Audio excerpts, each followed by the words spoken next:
the vice president earlier referred to, as part of what he thinks is an accomplishment, the president's trade war with China. You lost that trade war. You lost it. What ended up happening is, because of a so-called trade war with China, America lost 300,000 manufacturing jobs. Farmers have experienced bankruptcy because of it. We are in a manufacturing recession because of it. And when we look at where this administration has been, there are estimates that by the end of the term of this administration, they will have lost more jobs than almost any other presidential administration.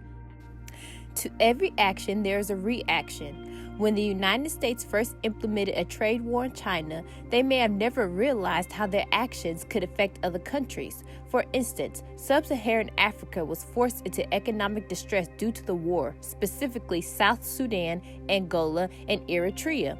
Research shows that these countries were hit the hardest from the trade war due to multiple reasons. The following video gives background information on the U.S.-China trade war.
South Sudan is a country located between Ethiopia and the Central African Republic.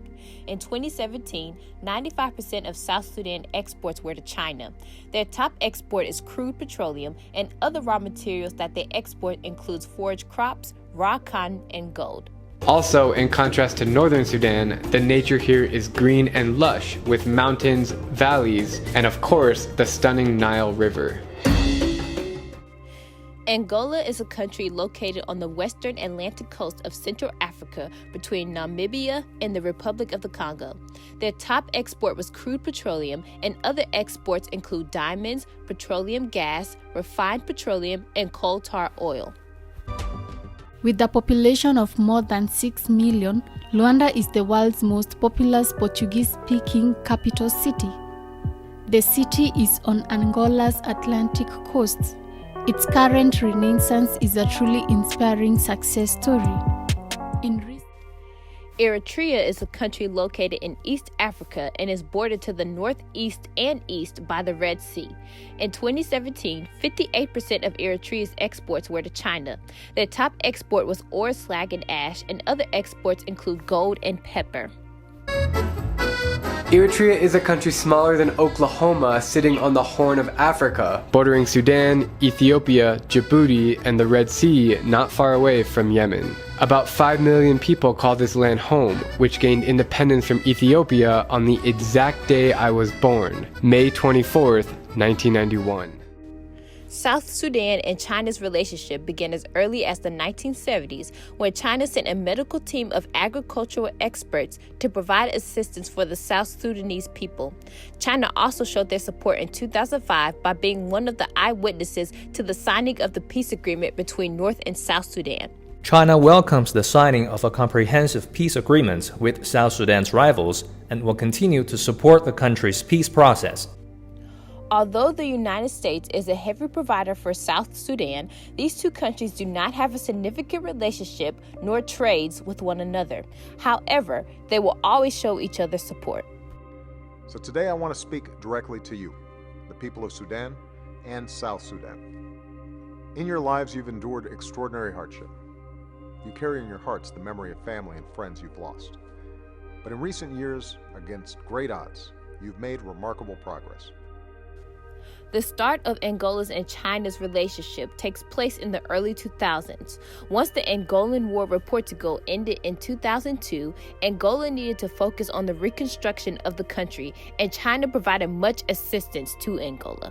Chinese President Xi Jinping on Sunday met with Angola's President João Lourenço ahead of the 2018 Beijing summit of the Forum on China-Africa Cooperation, or FOCAC, calling for the efforts to jointly promote the strategic partnership to a new level.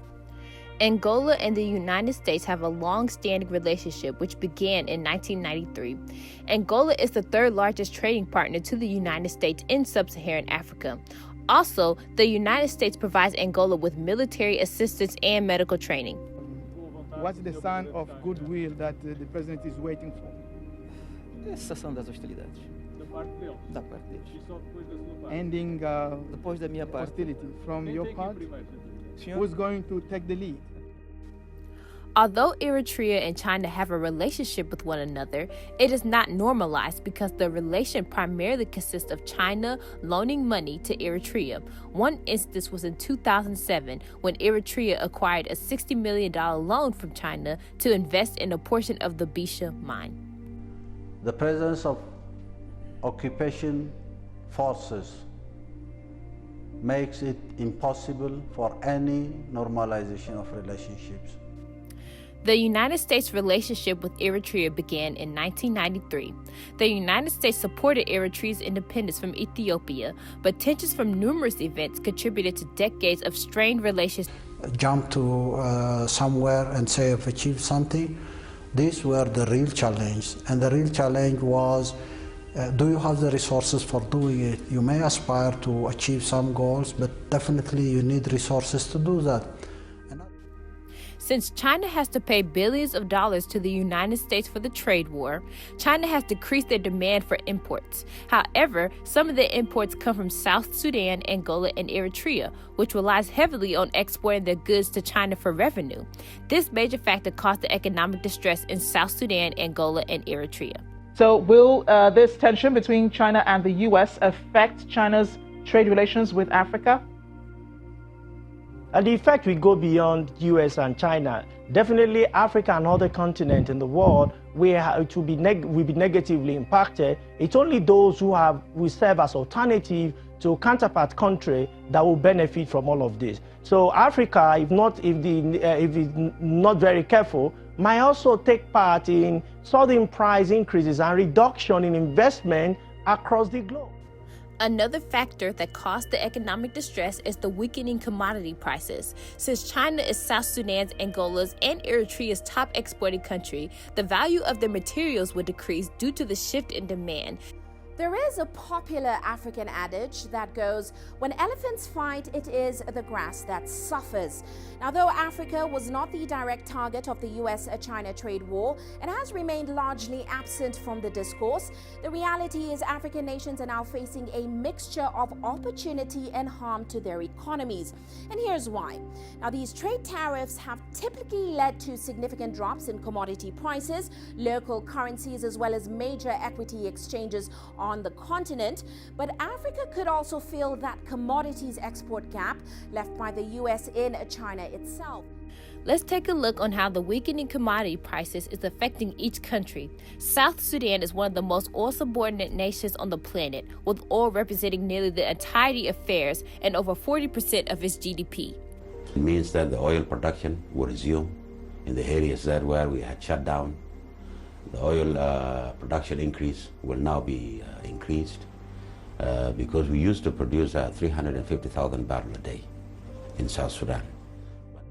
Similar to South Sudan, Angola is as yet enduring the impacts of lower oil costs and creation levels, with an expected GDP constriction around 1.2% in 2018. The oil segment represents 33% of GDP and over 90% of fares. Angola's crude oil exports have fluctuated over the last year, but Angola was the second biggest supplier of oil to China in the first 5 months of 2017. The weakening commodity prices primarily affected Eritrea's agribusiness segment, which represents around 33% of the economy. Agribusiness is the business sector encompassing farming and farming-related commercial activities. It is an important component of the economy in countries with arable land.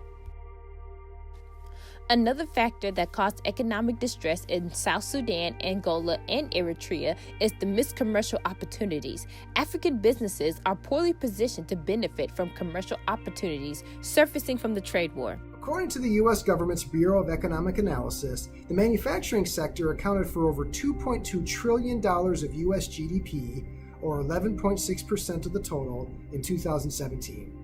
Regarding jobs, the manufacturing sector employed nearly 12.5 million people, or 8.5% of the U.S. workforce. The final factor that caused the country's economic distress is the foreign direct investments, or FDI. FDI serves as a powerful engine of growth for these countries, and the global FDI flows fell by 13% in 2018 due to the trade war. Foreign direct investment, or FDI, refers to a long-term investment by an investor in an enterprise in another economy, resulting in lasting interest with significant influence over the overseas enterprise. FDI typically occurs through mergers and acquisitions or setting up of business operations by the investor in a foreign economy. The investor is known as the direct investor, while the overseas enterprise is known as the direct investment enterprise.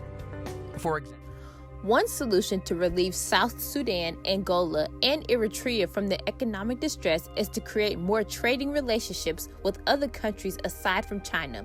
For example, South Sudan could export their top export, which is crude petroleum, to Russia, who received the most amount of crude petroleum imports in Europe during 2018. The following video briefly explains the strategy to export to new countries. Hi my friends, in this video we learn how to start an import-export business. If you want to learn import-export business, watch full video. This is 8 steps to start your import-export business. Number 1. Select your business name and set up a website and blog. Without a website or blog, you can have a networked import-export business. Get yourself a platform that allows you to develop a presence online and grow your business beyond your wildest imagination. Number 2. Pick a product to import or export. Market research is an essential step in the export process. With close to 200 countries in the world to export to, you want to make sure that you're targeting the right ones. Number 3. Find the right market. Wait. Before you shift into high gear, you must determine whether there really is a market for your product or service. Number 4. Source a supplier. Once you have a likely import or export product in mind, learn everything there is to know about it. If you were its creator, how would you improve it? Go to a manufacturer and suggest product improvements to turn a mediocre product into something slightly ahead of its time. Your suggestions might mean the difference between a Sony Walkman and an Apple iPod. Number 5. Price the product. The business model for an import-export business is based on 2 critical elements within the international sales operation. 1.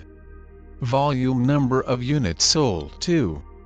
Commission on that volume. The more you sell, the more you make.